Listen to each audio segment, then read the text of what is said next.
નમસ્કાર, જય હિન્દ. મારું નામ નંદન માણેક અને અમે લોકો બંધન ફોર ભારત 2023થી એક સરસ ઇનિશિયેટિવ લઈને આવ્યા છીએ.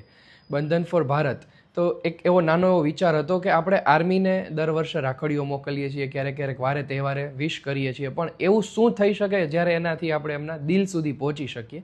અને એની સાથે જ એક વિચાર લાવ્યા, હિન્દીમાં લખેલા લેટર્સ. તો જે સ્કૂલ્સના બાળકો છે એ હિન્દીમાં લેટર્સ લખે અને એક એની સાથે નાની એવી રાખી અને એક એવું નાનું એન્વેલપ ડેવલપ થઈ અને આપણે બોર્ડરે મોકલાવીએ. 2023માં શરૂઆત કરી. એક પહેલાં જ વર્ષે 12,000 પત્રો અને લેટર્સ આપણે શેર કર્યા અને 3 વર્ષની જર્ની જોઈએ તો લાસ્ટ 3 યરમાં 55,000 કરતાં વધારે રાખડી અને લેટર્સ આપણે મોકલી ચૂક્યા છીએ. 2026માં એઝ ઇટ ઇઝ કેમ્પેઇન ચાલુ કર્યું છે અને અત્યારે 1.5 જ મહિનામાં 60,000 જેટલા પત્રો અમે કલેક્ટ કરી ચૂક્યા છીએ. ગુજરાતની ટોટલ 70+ સ્કૂલ્સ અમારી સાથે અત્યારે જોડાયેલી છે. અને એક સાથે નવું કેમ્પેઇન લઈને આવ્યા છીએ કે રાખડીને લેટર તો જઈ જ રહ્યા છે, પરંતુ દરેક ભારતીયને કંઈક કરવું હોય આર્મી માટે તો શું થઈ શકે. અને એની સાથે જ એક નવો વિચાર આવ્યો, વિડીયોઝ. કારણ કે વિડીયોનો જમાનો છે, ટેકનોલોજી અત્યારે આવી રહી છે. તો કોઈ પણ ભારતીય વ્યક્તિ નાનો એવો વિડીયો બનાવી અને આર્મી માટે છે એ વિડીયો રેકોર્ડ કરી અને વેબસાઇટ પર અપલોડ કરી શકે છે.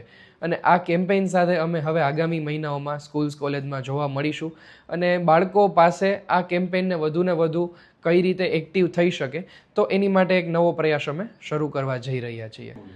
2026માં આપણી સાથે ગુજરાત તો દર વર્ષે સરસ રીતે ઉમળકાભેર જોડાઈ રહ્યું છે, પરંતુ રાજસ્થાન, મહારાષ્ટ્રમાંથી આપણે નાસિકથી આવેલું છે કલેક્શન, પછી નાગપુરથી કલેક્શન આવેલું છે, રાજસ્થાનમાં ઉદયપુર અને સ્પેશિયલી આપણે કાશ્મીરમાં ઉધમપુરથી આપણને આ વર્ષે રાખડીઓ મળેલી છે. ઉધમપુર આપણે આ વખતે શરૂઆત હતી અને એક માત્ર ગર્લ વોલેન્ટિયર ત્યાં આપણે થઈ હતી અને એને એકલી વ્યક્તિએ, એક ગર્લે 1,500થી 1,700 રાખડીઓ આપણને મોકલાવેલી છે.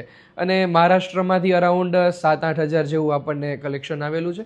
અને એવી જ રીતે રાજસ્થાન છે તો રાજસ્થાનમાંથી આપણને 3-3.5 હજાર જેવી રાખડીઓ આવેલી છે. અને ગુજરાત તો આપણે દર વર્ષે એકદમ અગ્રણી તરીકે આગળ હોય જ છે એમ. એમાં 2 થી 3 પ્રકાર હોય છે. ઘણી બોર્ડરો ડિસિપ્લિનના કારણે એવું કહેતી હોય છે કે તમે અમને કુરિયર શેર કરી આપો, તો ત્યાં કુરિયર દ્વારા જતી હોય છે. અને ઘણી બધી બોર્ડરો એટલે કે ઘણા બધા કમાન્ડિંગ ઓફિસર્સ છે એમને આપણા કરતાં વધુ ઉત્સાહ આવતો હોય છે કે બાળકો આટલું કરે છે તો તમે બાળકોને લઈને જ અમારી સાથે આવો. અને લાસ્ટ 3 વર્ષમાં ઘણી બધી આપણે સેન્ટરો છે, જેમ કે INS વાલસુરા જામનગર, INS સરદાર પટેલ પોરબંદર છે, મદ્રાસ રેજિમેન્ટ છે, આપણે પછી ગઢવાલ રાઇફલ છે, આ બધી આર્મી વિંગ્સ છે. તો આ બધી અલગ અલગ જગ્યાએ છે. ભુજમાં BSF છે. આવી ઘણી બધી જગ્યાએ ત્યાં રૂબરૂ જઈ અને અમે આને પહોંચાડતા હોઈએ છીએ. એવો એક નાનો ગોલ અત્યારે અમે વિચારી રહ્યા છીએ કે બાળકો પાસે રાખડીના લેટર તો આવી જ રહ્યા છે. અત્યારે ઘણી બધી સ્કૂલ્સને અમે એક દિલગીરી સાથે ના પાડી રહ્યા છીએ કે હવે આ વર્ષે લેટર અને રાખડી નહીં લઈએ. તો એક બાળકો સાથે જ આ કેમ્પેઇનને અમે આગળ વધારવાનો પ્રયાસ કરી રહ્યા છીએ કે દરેક બાળક છે એમના પાડોશી પાસે જાય, એમના 5 પાડોશીને સમજાવે કે દેશભક્તિ છે એ માત્ર સરહદે જઈને નથી થતી.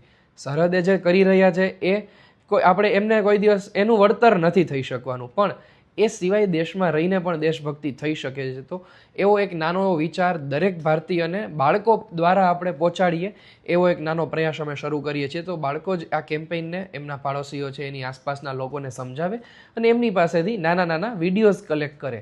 આવું એક નવું કેમ્પેઇન અમે નેક્સ્ટ મંથમાં લોન્ચ કરવા જઈ રહ્યા છીએ.